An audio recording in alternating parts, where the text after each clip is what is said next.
What is up mga kalapatids? Master Trekilov here, nagbabalik para sa sana namang malupet na Kalapate Vlogs and Travel Vlogs.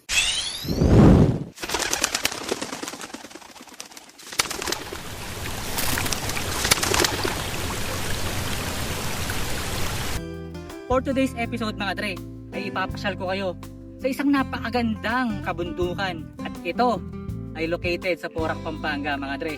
At hindi lang yan ang gagawin natin sa video na to dahil magpapalipat tayo ng kalapate dito sa ibabaw ng kabundukan. Pero syempre, hindi naman pwedeng kami lang yung nakakaalam kung paano pumunta rito.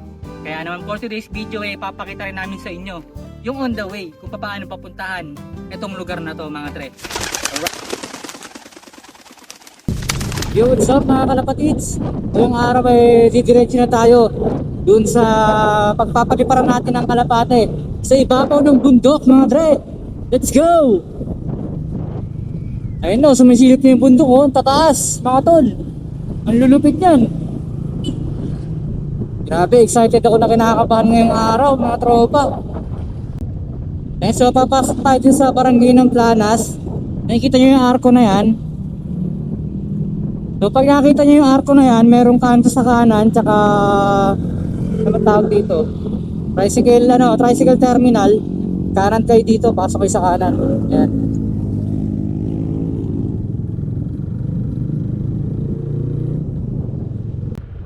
So kapag nakita nyo itong tunnel na to mga tre, yung ibabaw nyan Esitex. So diretso kayo ng konti dito, pero kakaliwa tayo. Ayan. So pakitandaan na lang, ayan. Sementado ng kalsada rito mga tropa. Ayan, huwag kayong didiretso dyan. Dito kayo, kumaliwa kayo dito. Ayan, i-guide ko kayo, huwag kayong mag-alala. So pag nakita nyo itong sangang daan na to mga dre, ayan, sementado rito, dito, malupa. Diretso kayo dito. Diretso nyo itong malupa mga tol. Isa lang ibig sabihin yan, papunta na tayo sa kabundukan.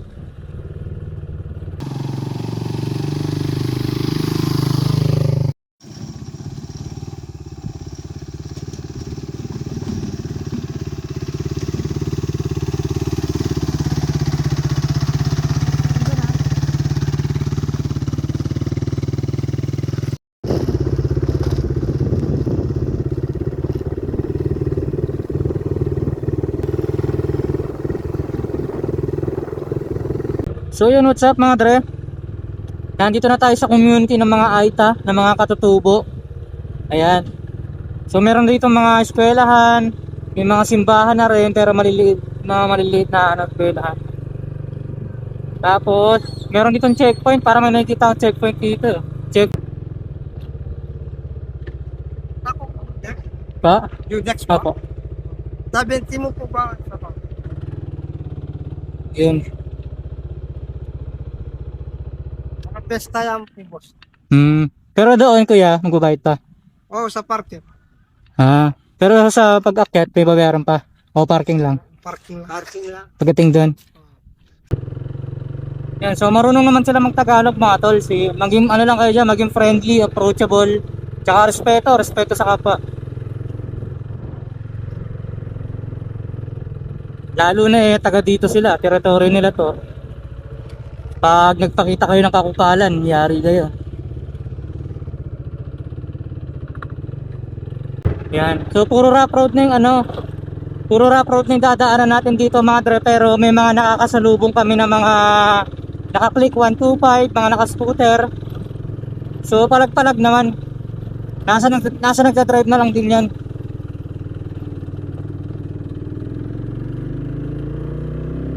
Ito may konting semento.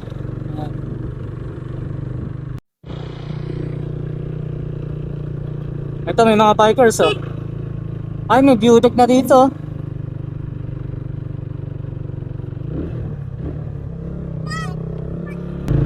So yun mga dre, ito malapit na tayo sa ating jump off point mga tropa. So pag nakita nyo yung Barangay Camias multipurpose na yan, building, so kakaliwa tayo dito yan. Dito tayo kakaliwa. Tingnan natin kung pwede mag parada dun.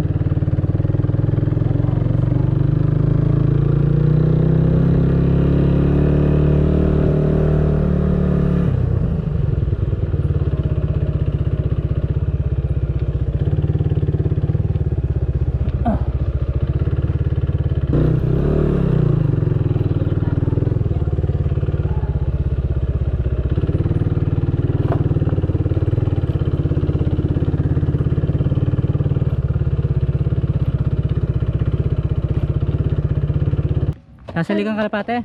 Makain na rin eh, matindi na rin eh. Potang kabalik ko, dahil nanda na ka mo. Eh? Ha? Bisa kang kalapate. Potang na magbalik ko kasi ngayon pasulapong kayo ni, babo. So dati-rate, dito kami dumadaan sa may eskwelahan. So siguro dahil eskwelahan yan, eh naiistorbo yung mga estudyante, gumawa sila ng bagong daan dito. Mga tropa. Yan. So bali yung binayaran pala natin kanina sa may barangay checkpoint. Yun pala yun yung ano kasi tawag dito? Parang tourism fee or parang para sa piyesta. Ayun. Donasyon para sa piyesta mga dre. Tapos dito yata, dito yung may entrance. Siguro yung residente na madadaanan mo. Ito. Sa pagkakaalala ko ito yung eskwelahan, no? Ayan. Ayun. So bali umikot lang tayo dito sa may eskwelahan. Pero merong part ng eskwelahan na madadaanan natin. Ayan. Makikiraan lang tayo dito. Good morning po. Ay. Maya paabak means good morning mga dre. Sa mga gusto rin makaintindi ng Kapampangan. Maya paabak. Ayun, ito. Kabisado ko na to. Thank you. Aba. Pa? Magkano kuya?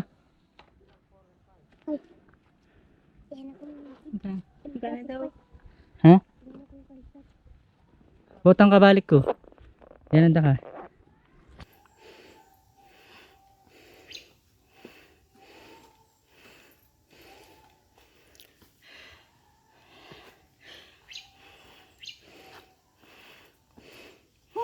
Tingnan na. Tingnan doon.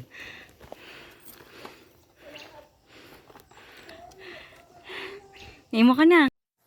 Ayan, so habang nag-hiking tayo mga dre, kukwentuhan ko lang kayo ng mabilis na recap tungkol doon sa training na ginawa natin bago tayo makarating dito sa bundok ng mga tropa. So yung unang palipad natin sa mga kalapati natin, dun sa highway. Apa. Dun sa highway ng Halong, dun natin unang tinos mga dre.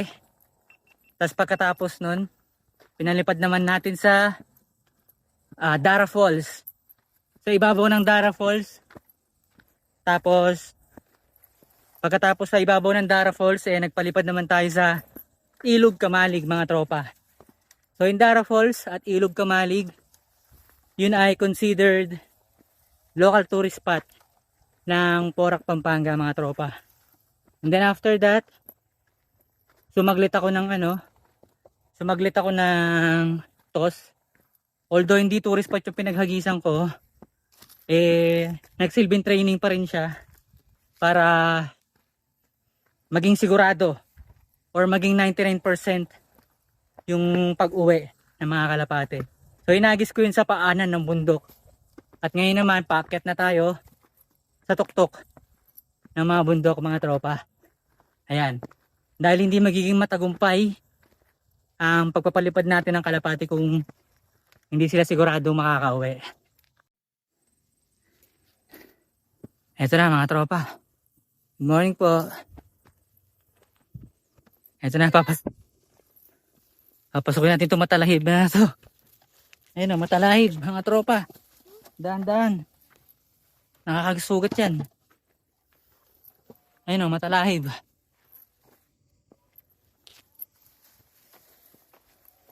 Ito na.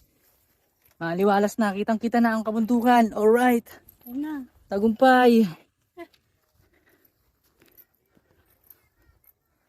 Ayun na, tropa. Hindi ito yan. Andun pa yun. Doon tayo yan. Ayun mga tropa. May halong hingal pa no?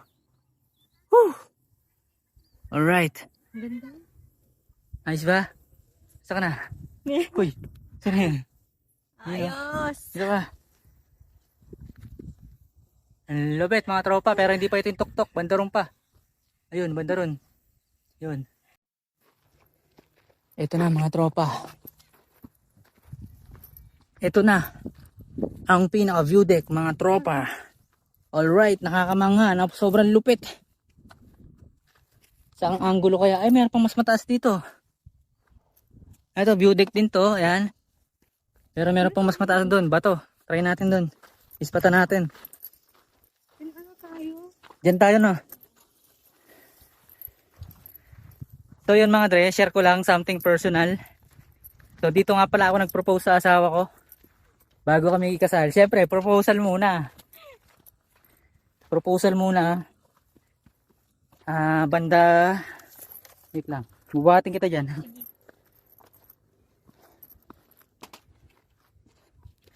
So yun na nga. Dito ako nag-propose kasi ilang beses na akong pabalik-balik dito sa lugar na to. At ito rin yung mother ito rin yung mother mountain ko. Actually nung first time ko pumunta rito, wait lang, ang gulo ng camera angle. Ayan, dito yata ako nag-propose dyan sa spot na yan. So, yung unang beses na pumunta ako dito sa lugar na to, hindi pa Mount Barundon yung tawag dito. Camyas View Deck pa lang hanggang sa nagkaroon na ng pangalan. I think that was 20 years ago. Ayan, ang ganda oh. Kabundukan. So explain ko lang sa inyo yung challenge na pwedeng maranasan ng ating mga kalapate.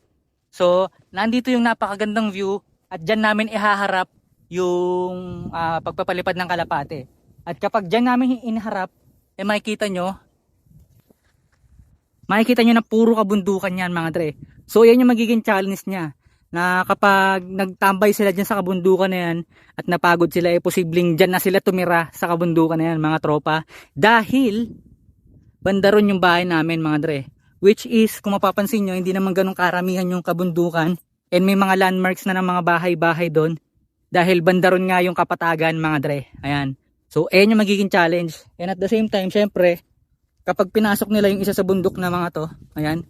So, kung mapapansin nyo, may mga kabundukan yan. May mga kabundukan yan.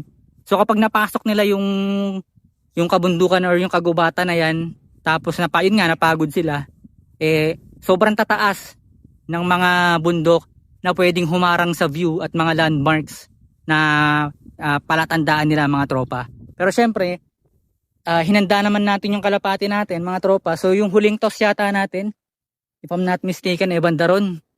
Ayan, sa paahan ng bundok mga dre.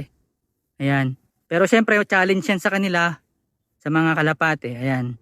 Hindi naman bara-bara yung pag-alaga natin dyan. So nakakakain naman sila ng masusustansyang pagkain. So yun yung magiging challenge. And at the same time, syempre, yung klima masyadong mainit, magtatanghali na. Pero kasama yun kasi isasabak ko sa summer race to itong mga kalapati na to. So siguro excited na kayo na, talagang excited na kayo. So tara, paliparin na natin to.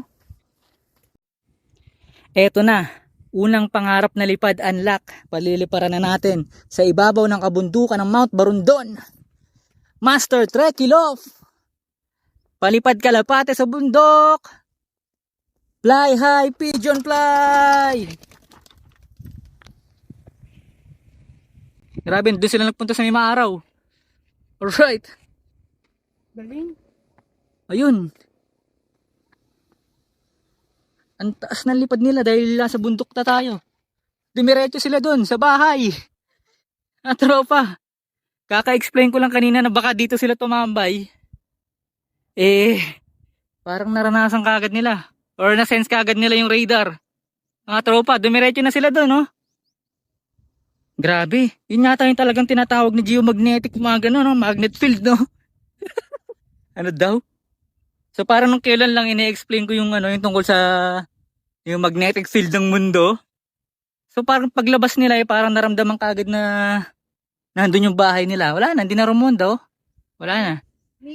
Expectation versus reality. So ang expectation ko mamamasyal sila dito sa kabundukan na to. At yun sana yung magandang videohan mga tropa, lalo na yung yung posisyon ng araw nandito. So kumbaga parang ang ganda nilang videohan. Natututukan sila ng araw talaga. So nga lang paglabas nila sa training box, umikot kaagad sila. Dumiretso sila doon sa kung saan sila nakatira. Hinihingal ako. Tropa. So yun, picture na lang muna at hindi namin magagawang makipag-unahan ng uwi sa mga kalapati namin dahil sobrang hirap ng kalsada. Alright.